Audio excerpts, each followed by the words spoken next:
So hello everyone, कैसे हो आप सब। मैं भी बढ़िया ही होंगे, तंदुरुस्त हो गए एकदम अपने घर पे, है ना जी। तो चलिए आज शुरुआत करते हैं एक नए वीडियो की, एक नए दिन के साथ, एक नए मॉक टेस्ट के साथ। जैसे कि आप सभी को पता चल चुका है कि आज का मॉक टेस्ट रहने वाला है आपके मैथ्स के टॉपिक के ऊपर। क्लियर है जी। तो मैथ्स के मॉक टेस्ट को हम देखेंगे। आप सभी अपना लेवल चेक करना। जिसमें मैंने ज़्यादा कोई डिफिकल्ट क्वेश्चन नहीं रखे, ना ज़्यादा इजी क्वेश्चंस रखे हैं, मॉडरेट लेवल के क्वेश्चंस है जो कि आपके एग्जाम के रिलेटेड काफ़ी इंपॉर्टेंट है। और ये क्वेश्चंस जो है वो काफ़ी रिपीट होने वाले क्वेश्चंस है, बार बार एग्जाम में पूछे जा रहे हैं। ठीक है जी। तो आज आपको अपना लेवल चेक करने को मिलेगा और बी ऑनेस्ट रहना पहले दिन से, जैसे आप हो कि जितने आप सही आंसर आ रहे हो उतना ही कमेंट में बताना कि आपके कितने आंसर सही हो रहे हैं। ठीक है जी। और अगर आपको कुछ ज़्यादा डिफिकल्ट लगे कि मैथ्स नहीं आ रहा तो डोंट वरी भाई, कमेंट्स में बता देना, आपकी चैप्टर वाइज वीडियोस लाएंगे। मैंने पहले दिन से ही कहा कि आपको प्यार करवाने के लिए आया हूँ मैथ्स से, और प्यार करवा के ही जाऊँगा यार। ठीक है जी। और आपकी जस्ट वीडियो स्टार्ट करने से पहले 2 मिनट लेना चाहूँगा। मेरी जो इससे पहले वाली रीजनिंग की मॉक टेस्ट की वीडियो थी उसमें 2 क्वेश्चंस गलत थे, बट हो जाता है यार, बहुत बार हो जाता है हमसे कि जल्दबाजी में क्वेश्चन सॉल्व कर रहे हो, गलत हो जाता है। बट मुझे खुशी इस बात की हुई कि बच्चों ने भाई कमेंट्स में रिप्लाई दिए, उन्होंने कहा कि सर क्वेश्चन गलत है, क्योंकि मेरे गलत क्वेश्चन को उन्होंने सही नहीं किया, गलत को गलत ही कहा। उस बात का मेरे को काफ़ी ज़्यादा खुशी हुई कि बच्चे जेन्युइन पढ़ रहे हैं इसमें। तो भाई ऐसे बने रहना, क्योंकि बेसिकली मेरा क्या होता है, जैसे आप सभी को पता है अपडेटेड क्लासेस चैनल का नाम है, तो आपको मैं अपडेटेड ही मटेरियल प्रोवाइड करता हूँ। मैं जैसे आपको मैथ्स का मटेरियल पढ़ा रहा हूँ, रीजनिंग का पढ़ा रहा हूँ, मैं क्या करता हूँ कि ऑनलाइन जो आपके हाल फिलहाल एग्जाम में क्वेश्चन आए हुए हैं उसी को ही मैं देखता हूँ और आपकी पीपीटी बना देता हूँ टाइप करके। क्वेश्चन को मैं पहले सॉल्व नहीं करता, जब वीडियो बनानी तभी सॉल्व करता हूँ, तो उस कारण गलती हो जाती है काफ़ी बार, है ना। तो आज की जैसे वीडियो है आपकी, ये भी आपके हाल फिलहाल क्वेश्चंस की है। और जैसे कि आप सभी को पता है इस मंथ आपका फाइनेंस का एग्जाम भी होगा, तो उसके जितने भी आपके सिलेबस में क्वेश्चंस होंगे उसमें आए हुए वो सारे के सारे मैं आपको चाहे मॉक टेस्ट के थ्रू चाहे चैप्टर वाइज वीडियो के थ्रू वो सारे के सारे आपको मैं कवर करवा दूंगा। तो उससे आपको फ़ायदा ये होगा कि जब आप अपना एग्ज़ाम देने जाओगे ना भाई, मैं बता रहा हूँ मतलब खुश हो जाओगे क्वेश्चंस को देख के। ठीक है जी। तो डोंट वरी, अगर आप जहाँ पे आ चुके हो, इस चैनल पे आ चुके हो, तो सिर्फ आपको 10 मॉक टेस्ट देखने हैं हर एक आपके सब्जेक्ट के। मैं बता रहा हूँ उससे बाहर आपका एक भी क्वेश्चन नहीं आएगा। ठीक है जी। आज आपका मॉक टेस्ट नंबर 3 है, अपना लेवल जरूर चेक करना। पहले क्वेश्चन की शुरुआत करते हैं। क्वेश्चन नंबर पहले की बात करूँ मैं, क्वेश्चन नंबर 1 की बात करूँ, आपका आ गया है जी ज्योमेट्री से। ठीक है। ज्योमेट्री इस चैनल पे स्टार्ट भी की थी, पर तब इतना अच्छा रिस्पांस नहीं था। अभी उसकी वीडियोस को मैंने थोड़ा होल्ड रखा है, जब अच्छा रिस्पांस आने लगेगा तब हम ज्योमेट्री चैप्टर एक डिटेल से आपको पढ़ा देंगे यूट्यूब पे। ठीक है जी। तो आप क्वेश्चन नंबर 1 की तरफ बढ़ते हैं। क्वेश्चन नंबर 1 आपका क्या कहा गया है कि side A B and A C of triangle A B C. आपके पास एक ट्राइंगल है, ठीक है जी, आपके पास ऐसा कुछ एक ट्राइंगल है, ए है नाम उसका, बी है और सी है। एक ट्राइंगल है, उसकी साइड ए बी और ए सी को आपने क्या कर दिया, प्रोड्यूस कर दिया। ए बी को बढ़ा दिया, ए सी को बढ़ा दिया, कहाँ तक लेके गए, डी पॉइंट पे लेके गए और ई पॉइंट पे लेके चले गए। ठीक है जी। The bisector of angle C V D. C V D का बाइसेक्टर, बाइसेक्टर मीन्स कि दो जो एक एंगल को 2 इक्वल एंगल्स में डिवाइड करे। ठीक है जी। तो एंगल वी का बाइसेक्टर निकाल दिया और उन्होंने कहा है एंगल सी का भी बाइसेक्टर निकालो, और जो इस पॉइंट पे आके मिलेंगे उस पॉइंट का नाम होगा पी। ठीक है जी। इतनी सी स्टेटमेंट आपकी कवर होगी। अब आगे क्या कहा गया है कि if angle A is equal to 78 degree. अगर आपके पास ये एंगल दिया गया है ना 78 डिग्री का, आपसे पूछा गया है एंगल पी क्या होगा। तो देखो भाई, इसके भी से एक जस्ट छोटी सी एक आइडेंटिटी है और इसका क्वेश्चन काफ़ी बार रिपीट होता है भाई। अगर मैं आपको बता दूं बहुत बार एग्जाम में देखने को मिला है और आपके एग्जाम में भी आ सकता है ज्योमेट्री का ये क्वेश्चन। इसमें क्या होता है कि देखो, होता क्या है कि आपके जो एंगल्स हैं ना उसके बाइसेक्टर निकाले जाएंगे। सपोज करो आपके पास एक ट्राइंगल है कुछ इस प्रकार से, क्लियर। इसके बाइसेक्टर को प्रोड्यूस किया इन्होंने, फिर वापस से यहाँ पे आके बिठा दिए यहाँ पे मैच करके, और अंदर वाले ट्राइंगल्स के भी बाइसेक्टर लिए और यहाँ पे इसको मैच कर दिया। ठीक है जी। आपका एंगल ए है, ये वी है और सी है। अब यहाँ पे भी एक एंगल बनेगा, यहाँ पे भी एक एंगल बनेगा। इतनी सी बात समझ आ गई। और एंगल ए का भी कोई वैल्यू होगी। तो होता क्या है, जो ये बड़ी बड़ी ट्राइंगल है आपकी ए वी सी, इसके अंदर एक छोटी ट्राइंगल बन रही है ओ वी सी, आप ऐसा कह लो, जहाँ आप कह लो बी ओ सी, आपके पास एक ये ट्राइंगल बन रही है। ठीक है जी। अब इसकी वैल्यू क्या होगी, इसकी वैल्यू जो होती है ना हमेशा वो याद रखना 90 plus angle A divided by 2 होती है। ठीक है जी। इस एंगल की वैल्यू क्या होगी आपके पास 90 plus angle A divided by 2 होगी। और इसी के सामने वाला अपोजिट एंगल जो पॉइंट आपका पी है, इसकी वैल्यू क्या होगी, इसकी वैल्यू होगी 90 minus angle A divided by 2 होगी। ठीक है, इसके ऊपर काफ़ी बार क्वेश्चन जो है वो एग्जाम में देखने को मिला है। तो आपको जैसे समझ आ चुका होगा, अगर आप एंगल बी की वैल्यू निकालना चाहते हो तो उसकी वैल्यू क्या होगी 90 माइनस एंगल ए कितना है आपका 78 डिग्री डिवाइडेड बाय 2 होगी। तो 90 माइनस 78 को अगर आप 2 से डिवाइड करते हो तो कटेगा 3 बार में, 9 बार में कट जाएगा। ठीक है, 90 में से अगर आप 40 भी निकाल दो तो 51 बच जाएगा। 40 50 और 51 डिग्री आपके पास आंसर आ जाएगा। ऑप्शन नंबर ए आपका सही आंसर है। ठीक है जी, क्वेश्चन समझ आ गया। आइडेंटिटी मेन आपको समझ आ गई, जो ये फार्मूला है ज्योमेट्री का। जब आपको ज्योमेट्री यूट्यूब पर पढ़ाऊंगा ना, बहुत सारे इस क्वेश्चन भी आपको प्रैक्टिस कराऊंगा, डोंट वरी। ठीक है जी, पहले ही कहता हूँ मैं प्यार करवाने आऊँगा और मैथ्स आपको ऐसे रटवा दूंगा भाई, कभी डर नहीं लगेगा आपको। तो ये क्वेश्चन आपको क्लियर हो चुका होगा, आइडेंटिटी समझ आ चुकी होगी। बड़ी ट्राइंगल के अंदर अगर छोटी ट्राइंगल बनती है तो उसकी वैल्यू क्या होती है 90 प्लस एंगल ए बाई 2 और उस अपोजिट वाले की 90 minus angle A by 2। Next question की तरफ बढ़ते हैं। नेक्स्ट क्वेश्चन आपका सिंपल इंटरेस्ट से बहुत रिपीट होने वाला ये क्वेश्चन है, आपके एग्जाम में देखने को मिलेगा। क्या कहा है कि ये sum of a certain rate of simple interest becomes इतना हो जाता है 3 सालों में और 5 सालों में इतना हो जाता है। आपको क्या बताना है, फाइंड द सिंपल इंटरेस्ट आपको बताना है ऑन द सेम सम है 10% एनम के ऊपर 4 सालों के लिए। ठीक है, सबसे पहले आपको प्रिंसिपल निकालना पड़ेगा। अब आपको क्वेश्चन में क्या कहा गया कि आपका कुछ प्रिंसिपल अमाउंट है, वो आपका क्या होता है 3 सालों में वो आपका बन जाता है 14880। क्लियर, और 5 सालों में वही पैसा आपका बन जाता है कितना 16800 बन जाता है। ठीक है जी, ऐसे क्वेश्चंस को मैंने शायद यूट्यूब पे पहले भी करवाया होगा। अब इन दोनों के बीच का अगर आप गैप देखो तो 2 सालों का गैप है ना। 3 सालों में इतना अमाउंट बन जाता है आपका, 5 सालों में इतना बन जाता है, 2 सालों का गैप जी आ गया। ठीक है, इन 2 सालों का अगर आप गैप देखो तो कितना है 16800 में से 14880 अगर आप निकाल दो तो कितना बच गया 02 और 91 बच गया। 1920 आपके पास क्या हो गया, इनके बीच का गैप बच गया है। मतलब कहना क्या चाहता है कि 2 ईयर्स की जो वैल्यू है वो कितनी है 1920 है। अगर आप 1 ईयर की वैल्यू निकालोगे वो कितनी आएगी 1920 डिवाइडेड बाई 2। और अगर आप 3 सालों की वैल्यू निकालोगे वो कितनी आएगी 1920 डिवाइडेड बाई 2 इंटू 3। मैंने 3 सालों की वैल्यू क्यों निकाली, क्योंकि 3 सालों के बाद का हमें डेटा दिया गया है, मुझे प्रिंसिपल चाहिए, मैं 3 साल पीछे जाना चाहता हूँ। तो 3 सालों की अगर मैं वैल्यू निकालूंगा तो क्या वैल्यू निकल कर आएगी भाई, बता दीजिए।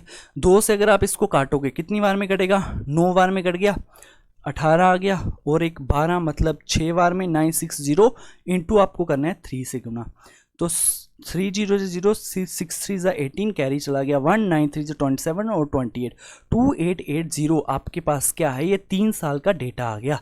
अब आपको प्रिंसिपल निकालना है। प्रिंसिपल निकालने के लिए आप क्या करोगे 14880 में से आप 2880 को माइनस कर दोगे, आप प्रिंसिपल पे पहुंच जाओगे। ठीक है जी, तो और 880 तो चला गया, 4 में से दो निकालोगे तो 12000 आपके पास क्या आ गया प्रिंसिपल आ गया। ठीक है, कभी कभार डायरेक्ट ऐसे भी क्वेश्चन आता है कि प्रिंसिपल बता दो कितना गया था, बट ये क्वेश्चन थोड़ा सा हाई लेवल का क्योंकि सीजीएल का क्वेश्चन है जो हाल फिलहाल में एग्जाम में आया हुआ।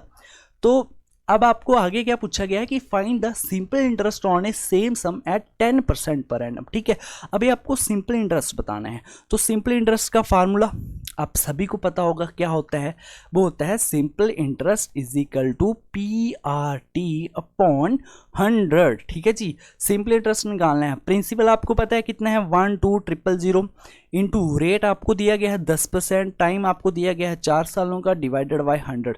तो यहाँ से क्या होगा आपका सिंपल इंटरेस्ट आ जाएगा। ठीक है जी, 2 0 से आप 1 0 इसको काट लो, 12 का 4 गुना कितना होता है 48 और 4800 आपका जहाँ पे भी दिख जाए। ऑप्शन नंबर बी आपका ये सही आंसर है। ठीक है जी, क्वेश्चन मैं उम्मीद करता हूँ आप सभी को समझ आया होगा और अगर आप सभी ने इसको निकाल दिया है पहले से तो भाई आपका एग्जाम क्लियर है, मैं पहले बता देता हूँ। ठीक है जी, ज़्यादा टेंशन नहीं लेनी है आपको। ये आ गया आपका हिस्टोग्राम का क्वेश्चन। हिस्टोग्राम की जो फिगर बनती है ना, अब सेम एज इट इज़ आपकी बार ग्राफ की तरह होती है, तो डोंट वरी, अगर आपके सिलेबस में अलग अलग से मेंशन भी किया होगा तो टेंशन नहीं लेनी, ठीक है। ये हिस्टोग्राम से आया क्वेश्चन है, क्या कहा गया है, the number of students who obtained less than 300 marks is but percent more than the number of students who obtain 350 और उससे ज़्यादा वाले मार्क्स। सिंपल सा क्वेश्चन है, आपको परसेंटेज निकालनी है। इसमें क्या कहा गया है कि 300 से जो कम मार्क्स ले रहे हैं उनकी कितनी परसेंटेज ज़्यादा है जो 350 से ज़्यादा ले रहे हैं, बस इतनी सी बात है। तो 300 आपको यहाँ पे देखने को मिल रहा है, मतलब इससे कम कितना आ गया, 60, 45 और 30, ठीक है। 60 और 40 100 हो गया, 105 आ गया और 30 135। कहा गया 135, अगर मैं रेशो लूँ तो आगे इन्होंने क्या कहा है कि 350 से ज़्यादा नंबर लेने वाले, 350 से ज़्यादा नंबर कौन ले रहा है, 40 ले रहा है और 35 ले रहा है, ठीक है जी। तो कितना बन गया, 75 बन गया। अब इसको मैं थोड़ा सा काट लूँ, रेशो ले लूँ इनको। अगर मैं इसको 5 से काटूंगा तो कटेगा कितनी बार में, 2 बार में कट गया और 7 बार में कट गया, 27 बार में कट गया। इसको काटूंगा, आप सभी को पता है नॉर्मल 5 का 15 से गुना करोगे तो 75 बनता है, ठीक है। अब जी और कट रहा है, और कितने से कट रहा है जी, 3 से कट रहा है। 3 से काटोगे 9 बार में, 3 से काटोगे 5 बार में, 9:5 बन गई। अब पूछा क्या गया था कि is what percent more than, आपसे जी जो 9 है जी 5 से कितने परसेंट ज़्यादा है, आपको सिर्फ ये बताना है। 5 से 9 जो है वो आपका 4 ज़्यादा है, तो 4 किससे ज़्यादा है, 5 से ज़्यादा है, इंटू 100 करो, परसेंटेज निकल जाएगी। 5 को 100 से काटोगे तो 20 बन जाएगा, 20 का 4 गुना 80 होता है, 80% आपका सिंपल सा आंसर है ऑप्शन नंबर ए। समझ आ गया क्वेश्चन। बार ग्राफ आपका जब भी डीआई का क्वेश्चन आएगा ना तो इतना हाई लेवल नहीं बनाएंगे वो कि आपको समझ ही ना आए, बिल्कुल इजी सा क्वेश्चन होता है डीआई का, और जो फ्री फंड का नंबर देके जाता है, बस इतना याद रखना, ठीक है। इसमें कभी भी इस डायग्राम जो भी कभी ऊट पटांग दी जाए ना, उससे डरना नहीं कभी भी, सिंपल सा क्वेश्चन होगा वो। बढ़ते हैं नेक्स्ट क्वेश्चन की तरफ। नेक्स्ट क्वेश्चन क्या है, अनूप भाई साहब आगे हमारे। अनूप भाई साहब क्या करते हैं, कुछ पेन्स को वो क्या करते हैं, खरीदते हैं, कितने रुपए में, 9,500 रुपये में वो खरीदते हैं। फिर वो क्या करते हैं, उनका इरादा बन गया अब बिजनेस करना है, वो बेचेंगे, ठीक है। बेचने निकल पड़े, 40% उन्होंने पेन को क्या किया, नुकसान पे बेच दिया, और 12% के नुकसान पे बेचा। फिर उन्होंने 1/3 ऑफ पेन को 25% के प्रॉफिट पे बेचा। चलो जो भी लिखा है इसको लिखते हैं, ठीक है।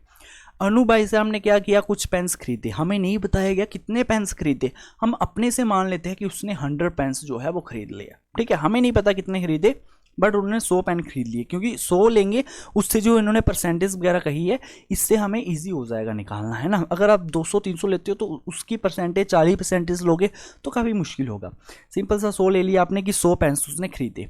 अब आगे इन्होंने क्या कहा कि ही सोल्ड 40% पेन्स, उसने 40% पेन को बेच डाला, 40% पेन को उन्होंने बेच दिया, ठीक है। यहाँ पे मैं लिख देता हूँ ऊपर क्वांटिटी, और यहाँ पे आपका लिख देता हूँ लॉस या प्रॉफिट, कुछ भी, ठीक है। 40% पेन को बेचा, कितने के नुकसान पे, 12% के नुकसान के ऊपर बेच डाला। फिर इन्होंने क्या किया, 1/3 ऑफ द रिमेनिंग पेन, बचे हुए का तीसरा हिस्सा उसने किस पे बेचा, 25% के प्रॉफिट पे बेचा। अब खुद सोचो, 100 में से 40 पेन उसने बेच डाले, अब बचे पीछे कितने, 60। तो 60 का अगर आप 3 हिस्से करोगे तो बनेगा 20-20 का, ठीक है जी। तो मतलब 20 जो पेन थे उसने वो 25% के प्रॉफिट के ऊपर बेचे, आ गया 25% के प्रॉफिट के ऊपर। फिर उन्होंने क्या कहा, at what percent profit should he sell the remaining pens. अब बचे हुए पेन, बचे कितने हैं पेन, बचे उसके पास 40 पेन बचे हुए हैं कि नहीं बचे हैं। अब बचे हुए पेन्स वो कितने परसेंट के प्रॉफिट के ऊपर बेचे कि उसको जो है ओवरऑल प्रॉफिट जो है वो 10% का हो जाए, मतलब ओवरऑल प्रॉफिट उसका 10% का होना चाहिए। ये इसने टोटल कहानी कही है क्वेश्चन में, ठीक है जी। बिल्कुल सिंपल सी बात कह दी है, समझ आ गई, इतनी सी बात बता दीजिए। अभी तक अगर कोई छोटा सा भी डाउट रहा हो तो कमेंट्स में जरूर बताया करो, ठीक है। तो आपको इतना सा अगर बनाना आ गया, इतना सा लिखना आ गया तो कुछ नहीं है, क्वेश्चन सिंपल सा क्वेश्चन बन गया। क्या कहा गया है कि 10% ओवरऑल उसने प्रॉफिट कमाना है, ठीक है। मतलब अगर आप यहाँ से चाहो रेशो भी ले सकते हो, ठीक है। परसेंटेज की रेशो नहीं ली जाती कभी भी, बट आप क्वांटिटी की रेशो ले सकते हो। 20 से काटोगे एक बार में, 20 से काटोगे 2 बार में, 20 से काटोगे 2 बार में, यहाँ से आपको क्या हुआ, रेशो मिल गई। अगर रेशो मिल गई तो क्या कहा गया था क्वेश्चन में कि वो टोटल 10% का प्रॉफिट चाहता है, मतलब जो 10 की जो वैल्यू है ना वो किसके इक्वल होगी, 12 इंटू 2 24, तो 12 किस में है, नेगेटिव में है, -24, इसका हम एवरेज लेंगे, ठीक है। -24 प्लस 25 इंटू 1 करोगे तो 25 आ जाएगा, और प्लस 2 इंटू एक्स मतलब कि 2x आपके पास बन जाएगा, डिवाइडेड बाय टोटल क्वांटिटी है कितनी, 2 + 2 4 और 1 5, टोटल क्वांटिटी कितनी है 5, और जहां से मुझे x की वैल्यू मिल जाएगी भाई, सिंपल सा क्वेश्चन बन गया। अब देखिए 5 को अगर आप यहाँ शिफ्ट करते हो तो कितना बन जाएगा, 50 बन जाएगा। 24 में से 25 को निकालोगे, जब 25 में से 24 को निकालोगे कितना बचेगा, 1 बच गया प्लस 2x आ गया, ठीक है जी। इतना सा क्वेश्चन हो गया आपके पास, ओके। 1 को अब आप इजिकल टू के उस साइड लेके जाओगे तो मतलब 2x की वैल्यू आपके पास बन जाएगी 49। अगर आप यहाँ से x की वैल्यू लेना चाहते हो वो आएगी 49 डिवाइडेड बाई 2, और 49 डिवाइडेड बाई 2 आप सभी को पता होगा 24.5 जो है वो परसेंटेज होगा। आपका आंसर ऑप्शन नंबर बी आपका सही आंसर है। समझ आ गया ये क्वेश्चन, छोटा सा क्वेश्चन था, कोई ज़्यादा बड़ा क्वेश्चन नहीं है। उम्मीद करता हूँ अगर आप सभी ने पढ़े हैं जब आपके प्रॉफिट लॉस के क्वेश्चंस को, चैप्टर को पढ़ा है, तो आपको ये काफ़ी इजी क्वेश्चन होगा आपके लिए, ठीक है जी। बढ़ते हैं नेक्स्ट चैप्टर, नेक्स्ट क्वेश्चन की तरफ। कौन सा क्वेश्चन है आपका, वापस से ज्योमेट्री से आया हुआ क्वेश्चन। क्या कहा गया है, ये एक ट्राइंगल है आपके पास, कौन सी ट्राइंगल, ABC नाम की ट्राइंगल। ABC नाम की आपके पास क्या आ गई, एक ट्राइंगल आ गई। कहा है आई इज द इन सेंटर। अब इन सेंटर क्या होगा, इन सभी के वर्टेक्स को निकाल दो, ऐसे करके यहाँ करके, यहाँ पे जहाँ पे ये मिलेंगी ना सारी लाइनें, इनको आप कहेंगे क्या, incentre I. I is the incentre of triangle ABC। Angle आपकी ABC जो दी गई है वो 60 डिग्री है, मतलब B की जो एंगल है वो कितना है, 60 डिग्री का है। एंगल AC भी आपका कितना आ गया, 50 डिग्री। ये एंगल आपके पास कितना आ गया, 50 डिग्री, ये आ गया। फाइंड आपको पूछा है VIC की वैल्यू। भाई पहले वाला क्वेश्चन आ गया, सेम पहले वाला, जैसे मैंने आपको पहले टाइप पढ़ाई थी। क्या है, अगर बड़ी एंगल से अंदर छोटी एंगल बन रही होगी तो क्या करना, छोटी एंगल की वैल्यू जो होगी वो क्या होगी, 90 प्लस एंगल A/2 होगी। अब पहले हमें एंगल A की वैल्यू पता होनी चाहिए। जैसे कि आप सभी को पता है कि ट्राइंगल के तीनों एंगल्स का सम 180 डिग्री होता है, तो दो एंगल्स दिए गए हैं, उनको 180 में से माइनस कर लो, आपके पास एंगल A की वैल्यू आ जाएगी। 60 प्लस 50 कितनी हो गई, 110 हो गए। 180 में से 110 निकालोगे, एंगल A की वैल्यू आ जाएगी आपके पास 70 डिग्री, ठीक है जी।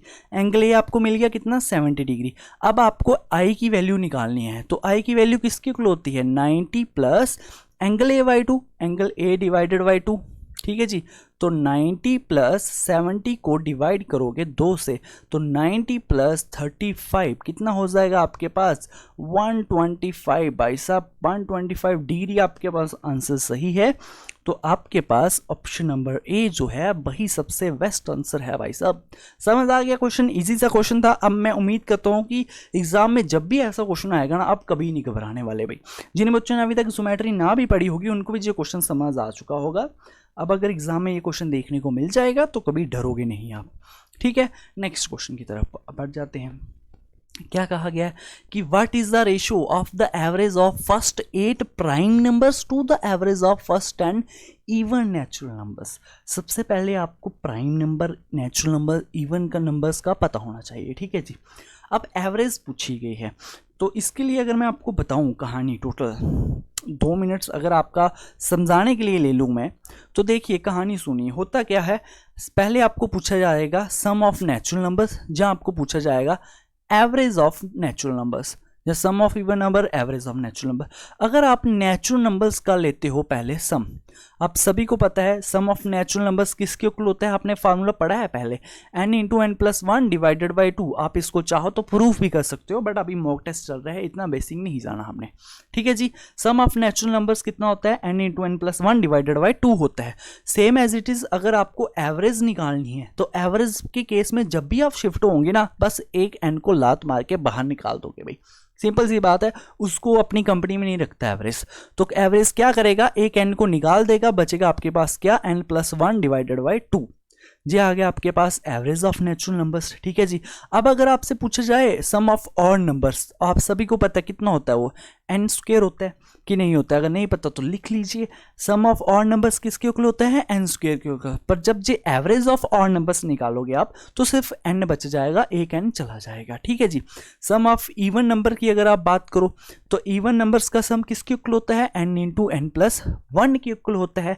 But same as it is जब आप एवरेज ऑफ इवन नंबर निकालोगे वो बच जाएगा आपके पास एन प्लस वन। समझ आ गया? ये इतना सा छोटू सा टेबल समझ आ गया। आप चाहो तो इसको लिख लो साइड पे कहीं पे कि इवन नंबर्स का एवरेज कैसे निकाली जाती है, और नंबर की एवरेज कैसे निकाली जाती है, नेचुरल नंबर की कैसे निकाली जाती है। समझ आ गई इतनी सी बात? चलिए क्वेश्चन की तरफ बढ़ते हैं। क्वेश्चन में क्या कहा गया है? What is the ratio of the average of first 8 prime numbers. अगर अब मैं प्राइम नंबर्स लिखूं तो प्राइम नंबर कौन से जो किसी की टेबल में ना आए, ठीक है जी। तो प्राइम नंबर्स को अगर मैं लिख दूं तो क्या होंगे? फर्स्ट 8 2 होगा, 3 होगा, 5 होगा, आपके पास 7 होगा, 11 होगा, 13 होगा, 17 होगा, 19 होगा, और आगे कितने हो गए? 1 2 3 4 5 6 7 8 आपके हो गए 8 यहाँ पे। समझ आ गई इतनी सी बात? प्राइम नंबर्स आपने लिख लिए, कोई बात नहीं। इनकी आपने क्या निकालनी है? एवरेज निकालनी है। निकाल लेंगे भाई हम। पर सबसे पहले लास्ट आगे क्या पूछा गया है कि आपको to the average of first 10 even natural numbers. तो पहले 10 इवन नेचुरल नंबर्स की एवरेज कैसे निकालोगे? मैंने आपको पीछे क्या पढ़ाया कि एवरेज ऑफ इवन नंबर्स का फार्मूला क्या है? जस्ट कितना सा फार्मूला है आपका एवरेज निकालने का इवन नंबर की? क्या फार्मूला है? n प्लस वन है, ठीक है जी। 10 इवन नेचुरल नंबर्स की वैल्यू पूछी गई है, मतलब 10 प्लस अगर आप 1 करोगे कितना आ जाएगा? 11 जी। आपकी इवन वाले का आंसर आ गया, ठीक है। पहले हम इसकी एवरेज निकालते हैं प्राइम नंबर्स की। अब पहले कितने टोटल प्राइम नंबर है आपके पास? 8 प्राइम नंबर्स है कि नहीं है? तो एवरेज निकालने का फार्मूला क्या है कि sum of observation upon number of observation, मतलब इन सभी का सम करके कितने हैं ये टोटल डिवाइडेड बाय 8 कर दिया हमने। अब इन सभी का सम कर लो। सम कैसे करोगे आप? 7 और 3 कितना हो गया? 10 हो गया। 10 हो गया तो 5 और 2 7 हो गया, 7 आ गया। तो 7 आ गया जो 13 कितना हो गया? 20 हो गया। 20 और 10 30 हो गया। 30 आ गया आपके पास। तो 40 और 50 और 60 70 और 77 आपके पास क्या होगा? इन सभी का सम होगा। यही पूछा गया था, ठीक है। और उन्होंने क्या कहा? रेशो ले लो। किसकी रेशो ले लो? फर्स्ट 10 इवन नेचुरल नंबर्स, जो कि आपके पास कितने आए? 11 आ गए। कोई बात नहीं, अब देखते हैं काट कर हम। अगर रेशो लेनी है तो छोटी से छोटी वैल्यू लेनी है, ठीक है। 11 से कटेगा एक बार में, 11 से कटेगा 7 बार में, बन जाएगा आपके पास कितना? 7/8 रेशो 1। आप इसको ऐसे भी लिख सकते हो 7/8। तो सही तो आपके पास सही आंसर है भाई, ऑप्शन नंबर डी आपके पास एग्जैक्ट आंसर है, सही आंसर है भाई। बता दीजिए, इतना सा क्वेश्चन समझ आ गया? बिल्कुल इजी सा क्वेश्चन था, आपके एग्जाम में पूछा जाएगा, और हालांकि ये भी एग्जाम में ऐसे पूछे गए क्वेश्चन हैं। नेक्स्ट क्वेश्चन आ गया आपका किसका? The mark price of A watch is इतना है। डिस्काउंट से क्वेश्चन आ चुका है, ठीक है जी। कोई बात नहीं, करेंगे इसको, आसानी से करेंगे हम। क्या पूछा गया? The market price of A watch is rupees 1600 रुपया। 1600 रुपया एक घड़ी का कीमत है, ठीक है जी। 16,000 एक घड़ी की कीमत है। क्या किया शॉपकीपर ने? उसने उसको आपको डिस्काउंट दिया, आपको 10% का डिस्काउंट दिया, और एक उसने X% का डिस्काउंट दिया। हमें नहीं पता कितना दिया कस्टमर को। फिर उस कस्टमर ने डिस्काउंट लेने के बाद उसको जो पैसे पे किए वो किए 1224 रुपये। 1600 रुपये की घड़ी थी, 1224 रुपये उसने पे किए डिस्काउंट लेने के बाद।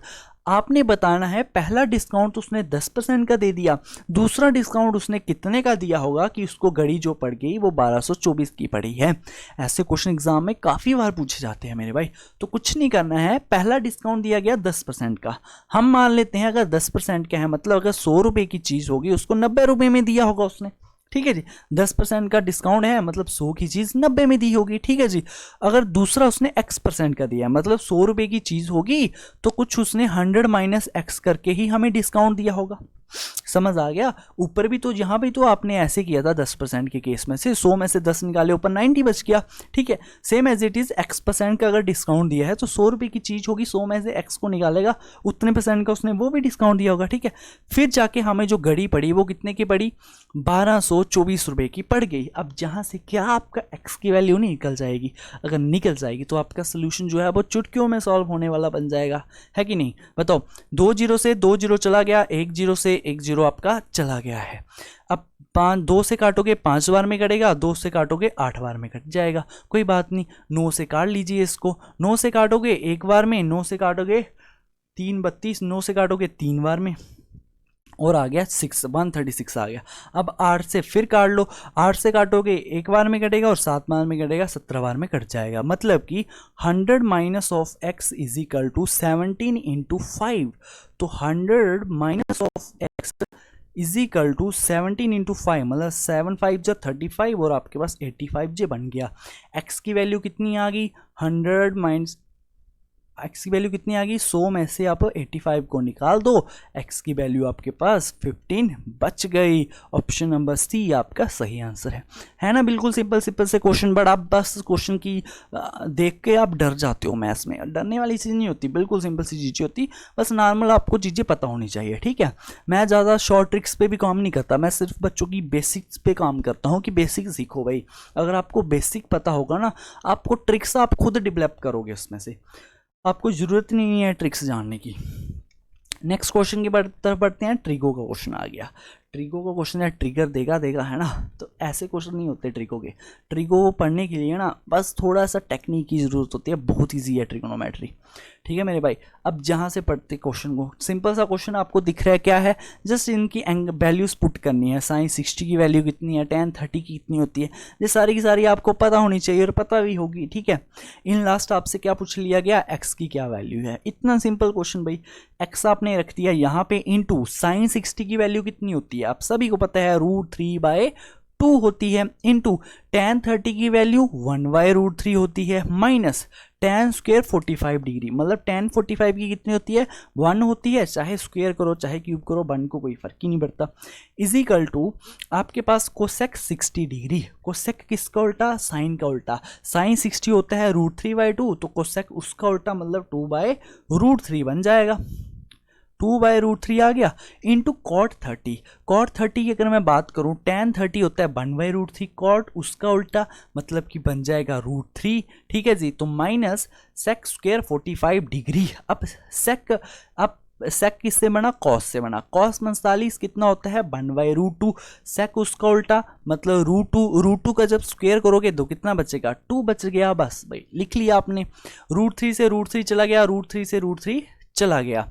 समझ आ गई। क्या आ गया आपके पास, x into x/2 -1 is equal to 2 - 2। आपके पास सिर्फ इतनी सी वैल्यू बच गई। वही x को -2 को आपने करवाया ऊपर multiply, x -2 divided by 2 is equal to 2 - 2, 0 बच गया। अब 2 जहाँ जाएगा ये भी 0 बन जाएगा, तो मतलब x -2 कितना हो गया, 0 हो गया। x की वैल्यू कितनी आ गई, 2 आ गई भाई। इतना सिंपल सा क्वेश्चन। ऑप्शन ए आपके पास सही हो गया। मैं उम्मीद करता हूँ अपने वीडियो को रोककर इस क्वेश्चन का आंसर जरूर दिया होगा, है ना। बढ़ते हैं अब आगे हमारे आरिफ भाई साहब। पीछे हमारे अनूप आए थे शायद, अब आरिफ जी आगे, कोई बात नहीं, इनकी दुख दर्द भी सुन लेते हैं। क्या कहते हैं हमें, कहा है आरिफ रीपे करता है एक लोन को। उसने लोन लिया हुआ था, कितना पैसा उसने पे किया, उसने 15,625 जो है वो दिया। 3 सालों का लोन लिया था, 25% के ऊपर लिया था भाई साहब। सोचो कहाँ लिया था, 25% के ऊपर लिया था। और आपसे पूछा गया what was the amount of the loan, कितना लोन लिया था उसने, कि उसको 15,000 इतना पे करना पड़ा 25% के रेट के ऊपर, 3 सालों के लिए लिया था। जस्ट भाई कंपाउंडेड पूछा तो कंपाउंड इंटरेस्ट का क्वेश्चन नहीं, सिंपल इंटरेस्ट का क्वेश्चन होता है। क्या पूछा गया आपको कि आपने कितना पैसा लिया, आपने लिया एक्स अमाउंट लिया, ठीक है, हमें नहीं पता कितना लिया, बट आपने 3 सालों के लिया 25% के दर के ऊपर। 25% की क्या वैल्यू होती है, आपके पास होती है 1/4। मतलब कि आपको 4 का लोन था +1 मतलब 5 करके आपको पे करना पड़ रहा था, ठीक है जी। ये काम आपने किया 3 सालों तक, हो गया। उसके बाद आपको पैसे पे करना पड़े कितने, 15,625, ठीक है जी, कोई बात नहीं। अब जहाँ से x की वैल्यू निकालोगे आपके पास आंसर आ जाएगा 2 मिनट में, ठीक है। 5 5 कितना हो गया, 25 हो गया। और 25 से जब आप इसको काट लो, 25 से इसको काटोगे कितनी बार में, 6 बार में, और 625 25 बार में 625 बन गया। 5 से इसको काट लो कितनी बार में कटेगा, 125 बार में कट गया। कोई बात नहीं, बहुत अच्छी बात है भाई, ठीक है जी। अब x की वैल्यू क्या आ जाएगी, 125 इंटू 4 4 जा 16 और 16 का 4 गुना 64 64 आ गया आपके पास, ठीक है। 5 4 जा 20, लास्ट में 0 होगा और जहाँ सभी में 0 है तो सॉल्व करना पड़ेगा। तो 20,000 और जी आपका लास्ट बन गया 8,000। 8,000 आपके पास ऑप्शन नंबर वी जो है वो सही आंसर है। समझ आ गया इतना सा क्वेश्चन? बता दीजिए भाई, अगर कोई गड़बड़ लगी हो, अगर कोई डाउट रहा हो तो बता सकते हो आप हमको। क्लियर? बढ़ते हैं नेक्स्ट क्वेश्चन के लिए। ट्रेन का क्वेश्चन आ गया आपका। क्वेश्चन में क्या कहा गया कि एक ट्रेन क्या करती है, 14 सेकंड लेती है किसी पोल को क्रॉस करने में। मतलब एक पोल है, अगर पोल को क्रॉस करेगी इट मीन्स वो खुद की लेंथ को क्रॉस करेगी। अगर खुद की लेंथ को क्रॉस करती है वो, अब जी ट्रेन जी आ गई आपके पास ऐसी ट्रेन, ठीक है जी, ट्रेन बनाना नहीं आती मेरे को बट आ गई ऐसे समझ लो। 14 सेकंड में वो क्या करती है, अपनी ही लेंथ को क्रॉस करती है। मतलब उसको खुद की लेंथ को क्रॉस करने में 14 सेकंड लगते हैं, ठीक है जी। प्लस फिर क्या कहानी कही है उन्होंने, it takes 50 second to cross a stationary train 500 metre लंबी। भाई एक खड़ी हुई ट्रेन को, 500 मीटर लंबी ट्रेन है, उसको क्रॉस करने में उसके 50 सेकंड लगते हैं। अब 50 सेकंड में अगर वो किसी ट्रेन को क्रॉस करेगी इट मीन्स वो उस ट्रेन की भी लेंथ को क्रॉस कर रही है और अपनी लेंथ को भी क्रॉस कर रही है। समझ आ गई इतनी सी बात? अगर एक ट्रेन दूसरी ट्रेन को क्रॉस करेगी, सपोज दैट आपकी ऐसी एक ट्रेन खट जा रही है और दूसरी ट्रेन आपकी ऐसे लगी हुई है, ठीक है, ऐसी लगी हुई है। अब जब आप एक ट्रेन दूसरी ट्रेन को क्रॉस करेगी इट मीन्स पहले जब उसका फेस पहुंचेगा यहाँ पे तो वो चलते चलते चलते चलते अब उस ट्रेन की लेंथ को तो क्रॉस कर गई, बट यहाँ से वो जो आगे जाएगी ना जब, तब वो अपनी लेंथ को क्रॉस कर रही होगी। इट मीन्स उसको 50 सेकंड जो लगे ना वो अपनी लेंथ और खड़ी हुई ट्रेन की लेंथ को क्रॉस करने में लगे। तो अब आपके पास एक ट्रेन है यहाँ खड़ी हुई, वो है 500 मीटर की, उसको क्रॉस करने में उसे कितना लगा, 50 सेकंड लगा। बट 50 सेकंड उस ट्रेन को क्रॉस करने में नहीं लगा, वो दोनों लेंथ को क्रॉस करने में लगा। इट मीन्स 50 में से अगर मैं 14 निकाल दूँ उसकी अपनी लेंथ को तो बच जाते हैं 36, मतलब 36 सेकंड उसको 50 मीटर वाली ट्रेन जो रुकी हुई ट्रेन है उसको क्रॉस करने में लगते हैं। पूछा क्या गया है, find the speed of the train which is correct the 2 decimal place. आपको स्पीड ऑफ द ट्रेन बतानी है। अब सिंपल सी बात है, स्पीड आपको पता है किसकी इक्वल होती है, डिस्टेंस अपॉन टाइम की इक्वल होती है। अब डिस्टेंस अपॉन टाइम की इक्वल होती है तो डिस्टेंस कितना आ गया, 500 मीटर दिया गया है इस ट्रेन का। टाइम कितना आ गया आपके पास, 36 सेकंड। कोई बात नहीं भाई, काट पीट लो अब इसको, अब आप क्या ही कर सकते हो, है ना। 4 से काटोगे 9 बार में, 4 से काटोगे तो कट जाएगा आपके पास 12 बार में, और फिर कट जाएगा आपके पास 5 बार में, 125। मतलब आपके पास 125 डिवाइडेड बाय 9 करना है आपने। कोई बात नहीं, 9 1 जा 9 आ गया, ठीक है जी। बच गया 3 कैरी, 3 चला गया 35, मतलब 9 3 जब पॉइंट आपके पास आ जाएगा कितना, 8 समथिंग कुछ आएगा, 138। जी ऑप्शन नंबर सी आपका सही आंसर है। समझ आ गई इतनी सी बात, ठीक है जी। ये क्वेश्चन समझ आ गया। ट्रेन का कोई ज़्यादा मुश्किल क्वेश्चन नहीं था, जस्ट नॉर्मल सा speed is equal to distance upon time बस रिलेशन लग रहा था, कोई ज़्यादा कंफ्यूजिंग भी नहीं था।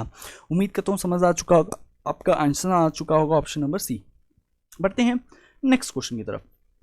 नेक्स्ट क्वेश्चन आपका किसका, नेक्स्ट क्वेश्चन है आपका हाइट ऑफ ए कोन दे दी गई है, आपका है मेंसुरेशन 3D से, ठीक है। मेंसुरेशन 3D से आया हुआ क्वेश्चन। अब आपका क्या है, हाइट ऑफ द कोन। देखो भाई 3D जब भी पढ़नी है ना आपने, तो 3D पढ़ने के लिए आपको कुछ मेन वैल्यूज़ का पता होना ज़रूरी है।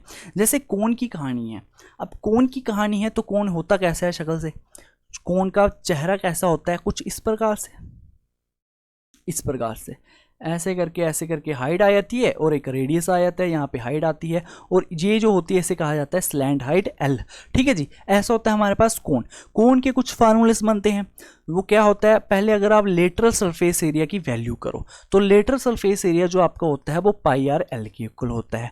अगर मैं टोटल सरफेस एरिया की बात करूं तो टोटल सरफेस जो होता है मेरे पास πr × L+r के इक्वल होता है, ठीक है जी। वॉल्यूम की अगर मैं बात करूं वो किसके इक्वल आ गया, 1/3 πr² h के इक्वल होता है, ठीक है जी। और अगर स्लैंट हाइट की बात करूं, L की बात करूं, वो किसके इक्वल, √r² + h² के इक्वल होता है। ये 3 इसके मेजर फार्मूले होते हैं जो आप सभी को नॉर्मली पता होने चाहिए। अगर नहीं भी पता होते, जब मेंसुरेशन में पढ़ाता हूँ तो ऐसे ही रटवा देता हूँ, बनवा के दिखा देता हूँ ये बनते कैसे हैं, इसका प्रूफ सिखा देता हूँ मैं, ठीक है जी।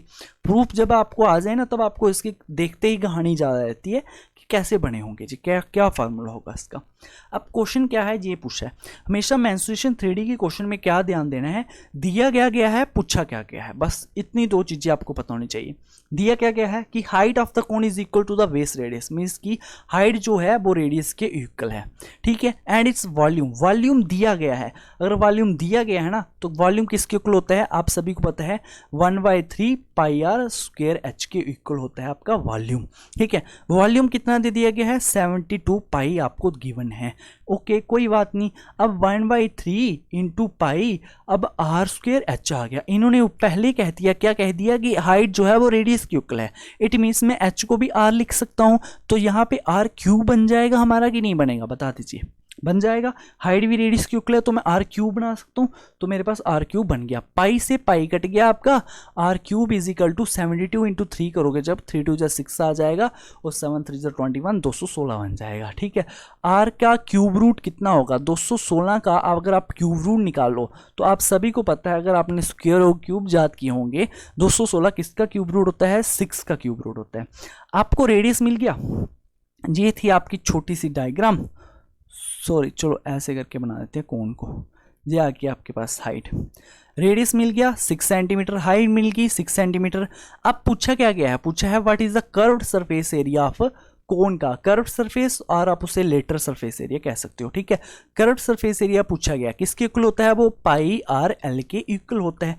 इसके लिए आपको रेडियस और स्लैंट हाइट का पता होना है, रेडियस आपको पता है 6 सेंटीमीटर है, बट आपको स्लैंट हाइट का पता ही नहीं है। स्लैंट हाइट कैसे निकालते हैं, फार्मूला आपके पास गिवन है, क्या R square plus S square करो, रूट लगा दो, 6 का स्क्वायर करोगे प्लस 6 का स्क्वायर करोगे, रूट लगा दोगे, मतलब 36 प्लस 36 कितना बन जाएगा आपके पास 60, 36 तो 36 कितना बन जाएगा आपके पास 6 6 12 12 बन गया, 3 3 6 7 72 बन गया, 72 बन गया कि नहीं बन गया बता दीजिए, 35 35 17 72 बन गया, 72 बन गया। अब 72 का रूट कैसे ले सकते हो आप, 72 का आपको, आप 72 को कुछ इस प्रकार से तोड़ सकते हो कि 36 इंटू 2 कर लो, 72 बन जाएगा। तो 36 किसका रूट, 6 का रूट, मतलब आंसर आपके पास आ जाएगा 6√2, समझ आ गई। जे आ गया आपके पास क्या, स्लैंट हाइट, स्लैंट हाइट आपको मिल गई तो फार्मूला में पुट कर दो, आपके पास पाई है, रेडियस कितना है 6 है, स्लैंट हाइट कितनी है 6√2 है, तो आंसर कितना बन जाएगा 6 इंटू 6 36√2 और पाई आपके पास ये आंसर बन जाएगा। ऑप्शन नंबर डी आपका सही आंसर है। समझ आ गया ये क्वेश्चन। आपको मैं बताऊं मेंसुरेशन जो है ना बिल्कुल इजी है, डायरेक्ट उससे क्वेश्चन आएगा फार्मूला बेस्ड भाई, बस आपको फार्मूलाज जो है ना वो याद होना जरूरी है, अगर वो नहीं पता होगे फिर प्रॉब्लम बन जाती है उसमें। नेक्स्ट क्वेश्चन अलजेब्रा से आया हुआ क्वेश्चन, क्या पूछा गया है कि इफ a माइनस बी अगर 10 के इक्वल है b। अब ये अलजेब्रा की ना कुछ आइडेंटिटीज है जो भी आपको पता होना बहुत ज़रूरी है, उसके ऊपर डायरेक्ट क्वेश्चन आता है अलजेब्रा का आइडेंटिटी से, तो आइडेंटिटीज का पता होना ज़रूरी है। अब आइडेंटिटीज क्या क्या है आपको सबसे पहले बताऊँ मैं इस क्वेश्चन के रिलेटेड, तो आप सभी को पता है क्या a प्लस वी का जो होल स्क्वायर होता है वो किसके इक्वल होता है, सभी को पता है a square plus B square plus 2ab, but उसी को ही हम कुछ इस प्रकार से भी लिख सकते हैं a माइनस बी का होल स्क्वायर प्लस 4ab। जब आप इसको खोलोगे तो वही फार्मूला जी बन जाएगा, ठीक है। पहला फार्मूला जी आ गया। सेकंड वाला अगर आप a माइनस बी का होल स्क्वायर निकालते हो वो किसके इक्वल आ जाता है, a प्लस बी का whole square minus of 4ab, ठीक है जी। थर्ड फार्मूला अगर मैं आपको यहाँ से दूं तो a cube plus B cube, अगर आप इसका फार्मूला निकालते हो, क्योंकि आपके क्वेश्चन में दिया गया तभी मैं करवा रहा हूँ, इसका फार्मूला क्या होता है a plus b into a plus b का whole square minus of 3ab, ये आपका बन गया फार्मूला एक और अगर आपको पूछा जाए a cube minus of B cube तब आप क्या कहोगे a माइनस बी इंटू आप क्या कह लो कि a माइनस बी का होल स्क्वायर प्लस, अब यहाँ पे प्लस आ जाएगा, ठीक है 3ab। जी आपके पास कुछ 4 इंपॉर्टेंट फार्मूले हैं, हालांकि अलजेब्रा में बहुत सारे फार्मूले हैं, तो जब आप जहाँ इसके रिलेटेड कोई क्वेश्चन आएगा तभी मैं फार्मूलास करवा दूंगा, जब आपको मैं चैप्टर वाइज पढ़ाऊंगा तब ये फार्मूलास आपको सारे के सारे डिटेल में पढ़ा दूंगा, ठीक है। आप सभी को पता है ये कैसे बनते हैं कैसे नहीं, ओके। ये मेन 3 फार्मूले हैं और इस क्वेश्चन में जो इस्तेमाल हुआ है वो क्या हुआ है, a प्लस बी का मतलब इस फार्मूले का और a cube minus B cube मतलब इस फार्मूले का इस्तेमाल हुआ है, ठीक है जी। तो देखते हैं क्वेश्चन को हम देखेंगे सबसे पहले। तो सबसे पहले क्या कहा है, a माइनस बी की वैल्यू दे दी है, ए बी की वैल्यू दे दी है और पूछ ली है इसकी वैल्यू, कोई बात नहीं मजे से निकालेंगे हम, ठीक है। सबसे पहले अगर मैं a प्लस बी की वैल्यू निकालूं, a प्लस बी के होल स्क्वायर की अगर मैं वैल्यू निकालूं, फार्मूला सभी को पता है, क्या पता है कि a माइनस बी का होल स्क्वायर प्लस 4ab होता है। कोई बात नहीं, आ जाएगा अब मजे से, ठीक है। a माइनस बी की वैल्यू दे दी है 10 और 10 का स्क्वायर 100 आ गया, प्लस 4 इंटू ए बी की वैल्यू भी 4 है, 4 इंटू 4 आ गया, मतलब कि 116 आपके पास क्या बन गया, a प्लस बी का होल स्क्वायर कितना बना, 116 बन चुका है। अब क्या निकालना है, a cube minus b cube निकालना है। इसका फार्मूला निकाल देते हैं, ए क्यूब माइनस बी क्यूब। अब जे वाली वैल्यू निकाल देते हैं। इसका फार्मूला आप सभी को पता है कितना है, a minus of B into A minus of B का स्क्वायर प्लस 3ab। आ गया इतनी सी बात, चलिएगा। अब a माइनस बी की वैल्यू कितनी है, 10 है, तो 10 आ गया, इंटू 10 का स्क्वायर 100 आ गया, प्लस 3 इंटू 4 आप करोगे तो आपके पास ये बन जाएगा। तो 10 इंटू 10 प्लस कितना हो जाएगा, 100 प्लस 4 3 जो 12, मतलब 112 बन जाएगा, और ये आपके पास बन जाएगा 1120। क्लियर, ए क्यूब माइनस बी क्यूब समझ आ गया, कितना बन गया, 1120 बन गया। क्वेश्चन में क्या पूछा गया है, a cube minus b cube. Question में ये कहानी पूछी गई है कि a cube minus b cube वो कितना है, 1120 है, plus 4 into a plus B का होल स्क्वायर वो कितना आ रहा है, 116 आ रहा है। बस भाई आंसर आ गया आपके पास, कर लो। क्या करोगे अब आप इसको, 4 को 116 से जब आप मल्टीप्लाई करते हो तो कितना आता है, 1120 प्लस 6 4 जा 24 बन जाएगा आपके पास, और 6 और 4 बन जाएगा, ठीक है, ये बन गया। अब इसको ऐड करवा लो, लास्ट में 4 कहाँ पे देखने को मिल रहा है, यहाँ पे देखने को मिल रहा है, ऑप्शन नंबर सी आपका सही है, ठीक है जी, 1584 आपके पास सही आंसर है। समझ आ गया अलजेब्रा का क्वेश्चन, जैसा आपको आइडेंटिटीज का पता होना जरूरी था, अगर आपको पता होता तो आप सेकंडों में इसको दे सकते थे, ठीक है जी। अपना स्कोर जरूर मेंशन करना, अगर कम आ रहा होगा, अगर मैथ्स में थोड़ा बहुत डर होगा, डोंट वरी, मैं आपको चैप्टर वाइज वीडियोस प्रोवाइड कर दूंगा, ठीक है जी। अब आ गया आपका हाइट एंड डिस्टेंस का, जो कि आपके सिलेबस में क्लियरली मेंशन किया गया, इसका क्वेश्चन आना है, ठीक है। हाइट एंड डिस्टेंस बिल्कुल सिंपल सा है, मैं इसको सारा का सारा ट्रिग्नोमेट्री से पढ़ा देता हूँ भाई, मैं नहीं पढ़ाता, कोई टीचर्स इसको रेशियो प्रोपोर्शन कुछ किसी से भी पढ़ाते होंगे, कोई इसको आपको ज्योमेट्री से पढ़ाते हैं, मैं आपको डायरेक्ट इसको ट्रिगो से पढ़ाता हूँ भाई, सीधी बात है, पूरा का पूरा हाइट एंड डिस्टेंस, ठीक है। क्या कहा गया, from A point P on A level ground the angle of elevation of the top of A tower is 30 degree. आपके पास क्या है, एक एंगल ऑफ एलिवेशन, मतलब एक टॉवर है आपके पास, ठीक है, उसका क्या बन रहा है, उसका एक एंगल ऑफ एलिवेशन बन रहा है। अब एंगल ऑफ एलिवेशन बनता है इस साइड, ठीक है, यहां पे बनता है आपका angle of elevation from A point P on the level ground. ये पॉइंट आ गया आपके पास पी, एंगल ऑफ एलिवेशन बन रहा है, कितना बन रहा है, 30 डिग्री का एंगल ऑफ एलिवेशन आपका बन रहा है। इफ द टॉवर इज कितना, 110√3 मीटर हाई, आपके टावर की हाइट दे दी गई है कितनी, 110√3, और क्या पूछा गया, what is the distance of the point P from the foot of the tower, मतलब यहां से लेकर यहां तक पी का डिस्टेंस बताना है आपको, जस्ट इतनी सी बात कही गई है भाई, ठीक है जी। बिल्कुल सिंपल सा क्वेश्चन है। अगर आपको 30-60 दे दिया गया है ना, राइट एंगल ट्राइंगल में अगर आपको 30-60 दे दिया गया है तो इसका एक सिंपल सा ट्रिपलेट होता है। क्या होता है वो, 30 के सामने बनता है 1, 90 के सामने, 90 आ गया, 90 के सामने बनता है 2, और जहां पे आपका एंगल होगा 60 डिग्री, इसके सामने बनता है कितना, √3। समझ आ गई, एक सिंपल सा आपका ट्रिपलेट होता है राइट एंगल ट्राइंगल। अगर 30 बने यहाँ, 60 बने वहाँ, अगर चाहे 30 ऊपर बने 60 नीचे बने, कुछ भी होगा, 60-30 का रिलेशन होगा, उसमें क्या होगा, 30 के सामने बनेगा 1, 90 के सामने बनेगा 2, और 60 के सामने बनेगा √3, जो होता है इसका सिंपल सा ट्रिपलेट। अब क्या कहा गया है, 1 की वैल्यू दे दी गई है कितनी, 110√3, 1 की वैल्यू कितनी है, 110√3 है। आपसे किसकी वैल्यू पूछी गई है, √3 की वैल्यू पूछ ली गई है, कोई बात नहीं, √3 की वैल्यू पूछी है तो 110√3 इंटू आप क्या कह दो, √3 कह दो, तो √3 से मल्टीप्लाई दोगे तो 110 इंटू 3 बन जाएगा, तो 300 तो 330 आपके पास क्या होगा, करेक्ट आंसर आ जाएगा ऑप्शन नंबर ए, जो कि आपका बिल्कुल सही आंसर है, ठीक है जी। बिल्कुल सिंपल सी बात है आपकी हाइट एंड डिस्टेंस की। ओके, नेक्स्ट क्वेश्चन देखते हैं किसका दे दिया गया है, आपका बाटर का क्वेश्चन दे दिया, उसका बोट एंड स्ट्रीम का क्वेश्चन आ गया, ठीक है। क्या कहा गया है कि एक मैन क्या करता है, 6 किलोमीटर प्रति घंटे की रफ्तार में जाता है स्टिल वाटर में, if the speed of the current is 2 kilometre प्रति घंटा, इट टेक्स 4 घंटे ज़्यादा लेता है अप स्ट्रीम आने के लिए, then in down stream in the same direction. Okay, क्या हुआ, 4 घंटे ज़्यादा लिए, मीन्स कि 2 फार्मूला बनते हैं। जब आपका टोटल टाइम दिया गया होगा, जब आपका डिफरेंस इन टाइम दे दिया गया होगा, तब बनते हैं आपके पास 2 फार्मूले। दोनों फार्मूले मैं आपको बता देता हूँ, अगर क्वेश्चन आए तो कर सकते हो, ठीक है।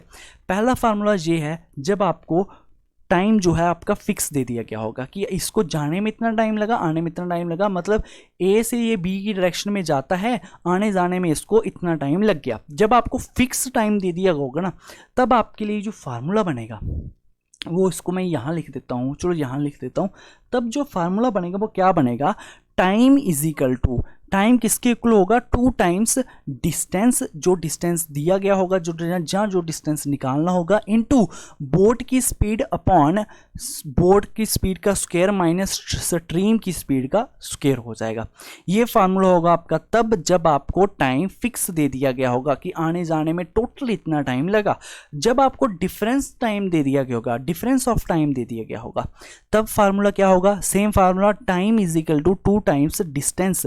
अब डिस्टेंस किसका, स्पीड किसकी होगी, स्पीड पहले बोट की थी, अब स्ट्रीम की स्पीड आएगी ऊपर, divided by same as it is B square minus of S square. अगर आपको ये थोड़ा सा मुश्किल लगा होगा, डोंट वरी यार, पढ़ा दूंगा, डिटेल में पढ़ाऊंगा, आपको टेंशन नहीं लेनी है। ये फार्मूला तब है जब आपको डिफरेंस इन टाइम दे दिया जाए, ठीक है जी, और वो फार्मूला तब था जब आपको फिक्स टाइम दे दी जाए। बट क्वेश्चन की अगर आप बात करो ना, यहाँ पे डिफरेंस दे दिया गया है। डिफरेंस किस प्रकार से दिया गया है, इसको 4 घंटे ज़्यादा लगते हैं, मतलब आने जाने का टाइम नहीं बताया गया फिक्स, ज़्यादा लगते हैं ये बताया गया। अगर ज़्यादा लगते हैं, कम लगते हैं, ये ऐसा कुछ दे दिया गया, तब ये फार्मूला लगा दो सिंपल सा, डिफरेंस इन टाइम वाला।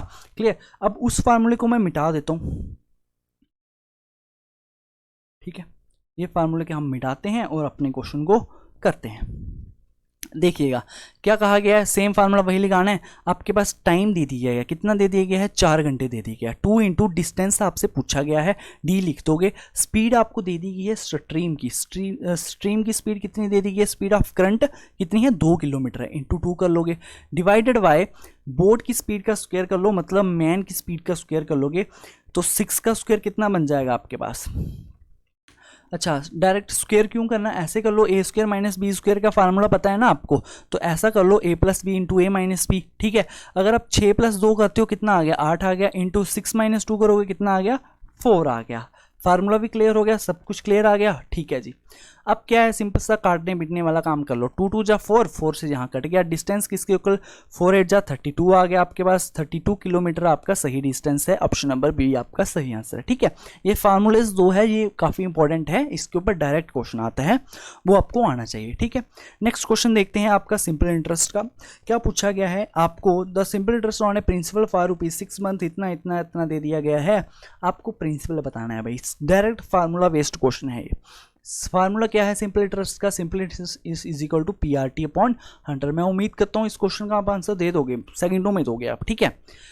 तो आपको सिंपल इंटरेस्ट दिया गया है, कितना दे दिया गया है, 100 रुपये दे दिया गया है। प्रिंसिपल आपको निकालना है, रेट आपको 10% दे दिया गया है, टाइम आपको 6 महीने दे दिया गया है। बट जो हम टाइम लेते हैं वो साल के हिसाब से लेते हैं, तो इसको मैं 6 को डिवाइडेड बाय कर देता हूँ 12 से, समझ आ गई इतनी सी बात। और आपका फार्मूले का डिवाइडेड बाय 100 आ गया, कोई बात नहीं, 10 0 से 0 काट लिया, मज़े से कट गया हमारा। 6 से काटा हमने 2 बार में, बन गया 20, और 20 को जब आप 100 से मल्टीप्लाई करवाओगे बन जाएगा 2000, आपके पास प्रिंसिपल आ गया यार, सेकंडों में निकाल लिया आपने प्रिंसिपल, है ना।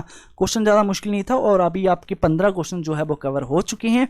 उम्मीद करता हूँ आपने मैक्सिमम का आंसर दिया होगा, कमेंट में ज़रूर बताना कि आपका स्कोर बन रहा है। तो ऐसे मॉक टेस्ट के लिए भाई वीडियो को शेयर किया करो, और ताकि आपकी जो अच्छी से अच्छी हमारी ऑफलाइन की फैकल्टी है, जो एक्सपर्ट फैकल्टी है आपकी रीजनिंग, इंग्लिश, GS की, वो सारी की सारी आपके एग्ज़ाम से पहले ही यूट्यूब पर आ जाए। बट उसके लिए ना आपको 1000 सब्सक्राइबर पहुंचाना पड़ेंगे भाई, जल्दी से जल्दी। मैं चाहता हूँ, पर्सनली चाहता हूँ कि आपके एग्ज़ाम BLW से पहले वो फैकल्टी पूरी आपको यूट्यूब पर देखने को मिले, ताकि जितने भी लेटेस्ट एग्ज़ाम हो रहे हैं ना आपके, वही आपको पढ़ाया जाए, वही क्वेश्चंस आपको पढ़ाए जाए, ताकि आप जब आप एग्ज़ाम देने जाओ तो आपको मतलब मज़ा आ जाए, पेपर आप क्लियर करके आओ, बस डाउट में कभी ना रहो कि ये क्वेश्चन आएगा नहीं आएगा, जो टाइम हम पढ़ रहे हैं वो आएगा नहीं आएगा, उस चीज़ में कभी आप डाउट में ना रहो, ठीक है जी। उम्मीद करता हूँ लेक्चर समझ आया होगा, तो ठीक है भाई, thank you, okay, bye bye.